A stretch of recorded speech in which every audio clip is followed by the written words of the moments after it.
Salah satu tools dalam Lean adalah Poka-yoke. Poka-yoke atau dikenal juga dengan mistake proofing, alat anti salah. Poka-yoke sendiri berasal dari Jepang. Sebelumnya di Jepang dikenal dengan Baka-yoke atau anti bodoh. Dengan kata lain, dengan adanya alat ini, manusia tidak bisa melakukan kebodohan.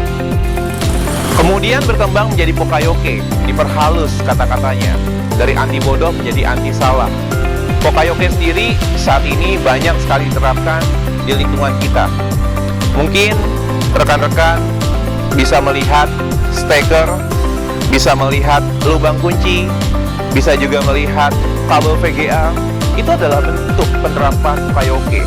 Dengan kata lain, kita sebagai pengguna tidak bisa melakukan kesalahan dengan adanya bentuk tersebut. Terus yang menjadi pertanyaan, bagaimana menerapkan atau mendesain Poka-yoke di dalam proses kita untuk memastikan tidak adanya kesalahan dalam proses kita? Berikut adalah tahapan dalam mendesain Poka-yoke.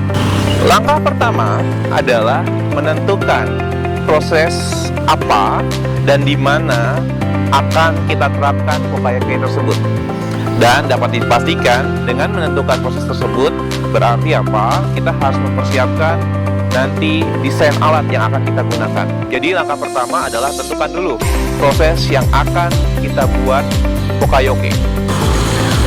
Di langkah pertama tersebut, rekan-rekan dapat mengambil satu proses di mana proses tersebut menjadi contoh untuk bisa kita masuk ke dalam tahapan kedua, yaitu melakukan desain. Ingat, di dalam langkah kedua ini adalah bagaimana kita melihat yang terjadinya kesalahan itu seperti apa. Dan biasanya kita melihat bukan hanya sekali dua kali, tapi mengobserv selama operasional tersebut berjalan untuk bisa memastikan bahwa di mana letak kesalahan terjadi.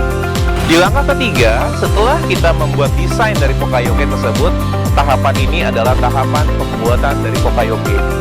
Untuk tahapan pembuatan Poka-yoke ada dua tahap.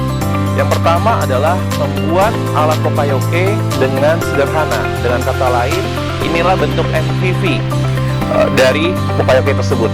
Sehingga sebelum kita masuk ke dalam langkah kedua dalam pembuatan tersebut, kita sudah memastikan bahwa alat ini berfungsi secara baik ketika kita terapkan di lapangan.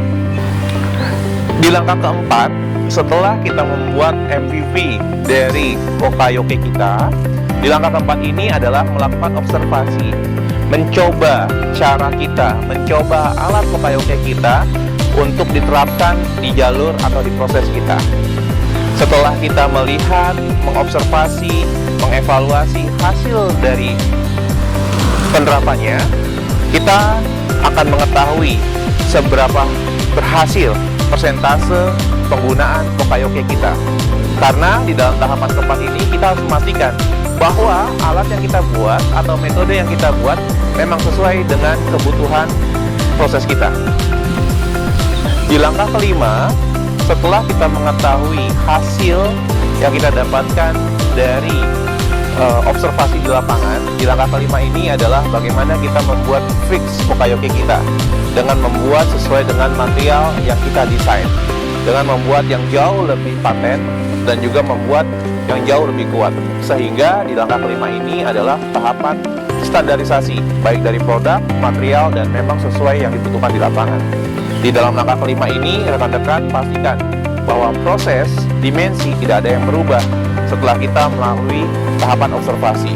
Terus yang jadi pertanyaan, bagaimana jika di tahapan keempat, setelah kita observasi, mengalami kegagalan? Ini harus kembali lagi ke dalam langkah sebelumnya, yaitu bagaimana kita mendesain ulang pembuatan dari produk Poka-yoke kita.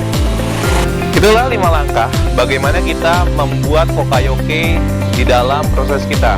Yang pertama, menentukan di mana letak Poka-yoke tersebut akan diterapkan. Yang kedua, melakukan desain dari alat Poka-yoke tersebut. Yang ketiga, membuat prototype atau MVP dari Poka-yoke kita. Dan yang keempat adalah observasi penggunaannya, observasi aplikasinya untuk mengetahui apakah desain yang kita buat sesuai dengan kebutuhan proses kita. Dan langkah kelima adalah pembuatan produk jadi, di mana kita sudah menyesuaikan, sudah mendapatkan hasil dari observasi yang sudah kita lakukan di lapangan. Yuk rekan-rekan, bagaimana dengan Pokayoke di lingkungan kita? Apakah kita sudah bisa mendesainnya?